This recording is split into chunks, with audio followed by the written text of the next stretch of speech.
Good evening guys, എല്ലാവർക്കും daily analysis പ്രോഗ്രാമിലേക്ക് സ്വാഗതം. സോ നമുക്ക് ഫസ്റ്റ് നിഫ്റ്റിന് സ്റ്റാർട്ട് ചെയ്യാം. നിഫ്റ്റിയുടെ ഡെയിലി ക്യാൻഡിൽ ഫസ്റ്റ് എടുക്കാം. ഇന്ന് ചെറിയൊരു ഗ്യാപ്പ് അപ്പ് ആയിരുന്നു, ഓൾമോസ്റ്റ് 50 പോയിന്റ് ഗ്യാപ്പ് അപ്പ് ആയിരുന്നു. സോ നമ്മൾ ഓൾവേസ് പറഞ്ഞ പോലെ നിഫ്റ്റി ഒരു ബുള്ളിഷ് ട്രെൻഡിലാണ്. നിഫ്റ്റി ഓൾറെഡി ഒരു ബുള്ളിഷ് ട്രെൻഡിലാണ്. സോ ഇന്നലെ എനിക്ക് വീഡിയോ ചെയ്യാൻ പറ്റിയില്ല, കുറച്ച് തിരക്കുണ്ടായിരുന്നു. സോ നമ്മൾ ഇന്നലത്തെ ട്രേഡ് പ്രകാരം ഞാൻ പറഞ്ഞില്ല, ഇവിടെ ഫോൾ ആയിട്ട് ഒരു പോസ്റ്റ് ക്യാൻഡിൽ സാധാരണ ഫോം ആകുമ്പോൾ നിങ്ങൾക്ക് ഇവിടെ ട്രേഡ് എടുക്കാം. സോ ഒന്നി നിങ്ങൾക്ക് ഇവിടെ ട്രേഡ് എടുക്കാം, ഇല്ലെങ്കിൽ ഇവിടെ ട്രേഡ് എടുക്കാം. ഓക്കെ, എന്നിട്ട് ട്രേഡ് ഹോൾഡ് ചെയ്യാം. സോ നിങ്ങളെ ഇവിടെ നിങ്ങൾക്ക് ഇപ്പോഴും ട്രേഡ് ഹോൾഡ് ചെയ്യാം കേട്ടോ. നിങ്ങൾ എക്സിറ്റ് ചെയ്യേണ്ട കാര്യമില്ല. ആരൊക്കെ ട്രേഡ് എടുത്തോ അവർക്കൊക്കെ ഹോൾഡ് ചെയ്യാം. ബുള്ളിഷ് ട്രെൻഡ് തന്നെയാണ്. ഇതിന്റെ താഴെ വന്നാൽ മാത്രമേ സ്റ്റോപ്പ് ലോസ് ഹിറ്റ് ചെയ്താൽ മാത്രമേ നിങ്ങൾക്ക് എക്സിറ്റ് ചെയ്യേണ്ട കാര്യമുള്ളൂ. സോ ഫർദർ എനിക്കൊരു 200 പോയിന്റ്സും 26,200 വരെയുള്ള ഞാൻ എക്സ്പെക്ട് ചെയ്യുന്നുണ്ട്. ഓക്കെ, സോ ഇവിടെ ട്രേഡ് എടുത്തവർക്ക് ഇന്ന് ഇൻട്രാഡേ എടുത്തവർക്ക് ഇന്ന് കുറച്ച് ഡിഫിക്കൽട്ട് ആയിരുന്നു, കാരണം ഒരു വോളറ്റൈൽ മാർക്കറ്റ് ആയിരുന്നു. പക്ഷേ ഇന്നലെ ഹോൾഡ് ചെയ്യുന്നവർക്ക് ഒരു പൊസിഷണൽ ട്രേഡ് പോലെ കണ്ടിന്യൂ ചെയ്യായിരുന്നു. ഇന്നൊരു ബുള്ളിഷ് പിൻബാർ ക്യാൻഡിലായിരുന്നു, ഹാമർ ക്യാൻഡിലായിരുന്നു. പിന്നെ അത് ചെറിയൊരു നല്ലൊരു വിക്സ് ഉണ്ടായിരുന്നു. അത് കഴിഞ്ഞ് അത് ക്രോസ് ചെയ്ത് മുകളിലോട്ട് പോയി. പക്ഷേ ഈ എൻഡ് ഓഫ് ദി ഡേ ഒരു ചെറിയൊരു സെല്ലിംഗ് പോലെ കണ്ടായിരുന്നു ആഫ്റ്റർ 1 o'clock. ഓക്കെ, സോ ഇതാണ് നിഫ്റ്റിയുടേത്. നാളെ നിങ്ങൾക്ക് ഇതാണ് എൻ്റെ റെസിസ്റ്റൻസ് ആയി മാർക്ക് ചെയ്തിരുന്നത്. ഞാൻ വിചാരിച്ചു ഇത് ബ്രേക്ക് ചെയ്തിട്ട് ഇവിടെ സപ്പോർട്ട് എടുത്ത് പോകുന്നു വിചാരിച്ചു. ഇവിടെ സപ്പോർട്ട് എടുത്തിട്ടുണ്ടായിരുന്നു 1-2 പ്രാവശ്യം, ബട്ട് പിന്നെ അത് ബ്രേക്ക് ചെയ്ത് പിന്നെ താഴോട്ട് തന്നെ വന്നത്. No problem. ഇപ്പോഴും മാർക്കറ്റ് ഹോൾഡ് ചെയ്യുന്നുണ്ട്. ആ ഒരു ഗ്യാപ്പ് അപ്പിൻ്റെത് ഹോൾഡ് ചെയ്യുന്നിടത്തോളം കാലം നിഫ്റ്റി പോസിറ്റീവ് തന്നെയാണ്.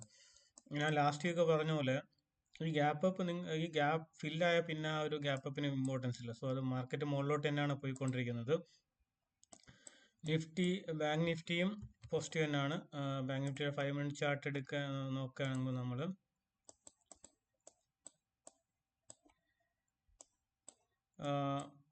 ബാങ്ക് നിഫ്റ്റി ഇന്നലെ പ്യൂർലി ഒരു കൺസോൾട്ടേഷൻ ആയിരുന്നു. ഇന്നും ഒരു പ്യൂർലി സ്ട്രോങ് കൺസോൾട്ടേഷൻ ആണ്. സോ ഒരു ബാങ്ക് നിഫ്റ്റി ചെറിയൊരു വീക്ക്നെസ് പോലെ തോന്നുന്നുണ്ട്. നിഫ്റ്റിയും കാട്ടിലും ബാങ്ക് നിഫ്റ്റി ചെറിയൊരു വീക്ക്നെസ് പോലെ തോന്നുന്നുണ്ട്. നിഫ്റ്റി കുറച്ചും കൂടെ ഹയർ റേഞ്ചിൽ ഹോൾഡ് ചെയ്യുന്നുണ്ട്.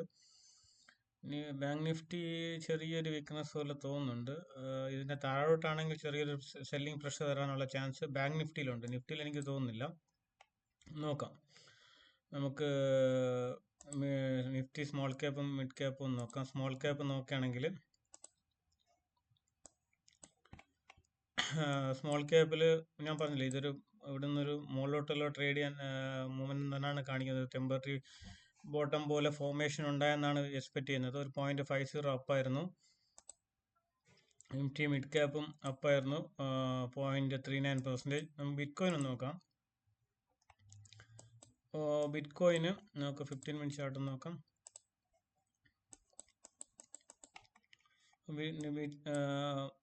ഇതിന്റെ താഴെ ഞാൻ സെല്ലിംഗ് എക്സ്പെക്ട് ചെയ്തിട്ടുണ്ടായിരുന്നു. ഇവിടെ വന്നു, റിവേഴ്സിൽ പോയി, പിന്നെ വന്നു, പിന്നെ റിവേഴ്സിൽ പോയി, പിന്നെ ഒരു കണ്ടിന്യൂസ് മൂവ്മെന്റ് തന്നെയായിരുന്നു. 68,000 ഒരു 1,000 പോയിന്റ്സിന് ഡൗൺ ടിക്ക് ഉണ്ടായിരുന്നു. സോ ഇപ്പോൾ നമ്മൾ ഡെയിലി ക്യാൻഡിൽ നോക്കുമ്പോൾ നമുക്ക് കാര്യം മനസ്സിലാവും. നമുക്ക് ഇതിന്റെ താഴോട്ട് വരികയാണെങ്കിൽ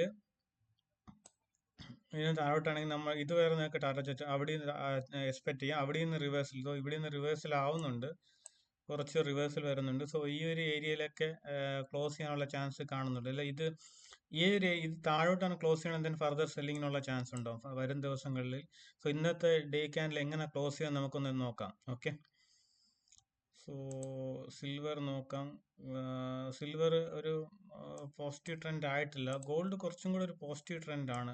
ഇത് ഒരു റിവേഴ്സൽ പോലെ കാണുന്നുണ്ട് ഗോൾഡിൽ. ഓക്കെ, സോ ഇതിന്റെ ഹൈ ക്രോസ് ചെയ്യുകയാണെങ്കിൽ നിങ്ങൾക്ക് ഒരു ട്രേഡ് ഗോൾഡിൽ എടുക്കാം. നമുക്ക് മാർക്ക് ചെയ്ത് വയ്ക്കാം.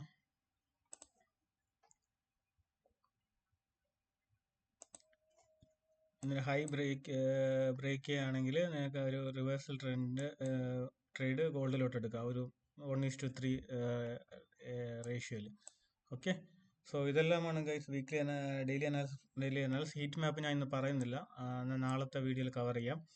Okay guys, thanks for watching.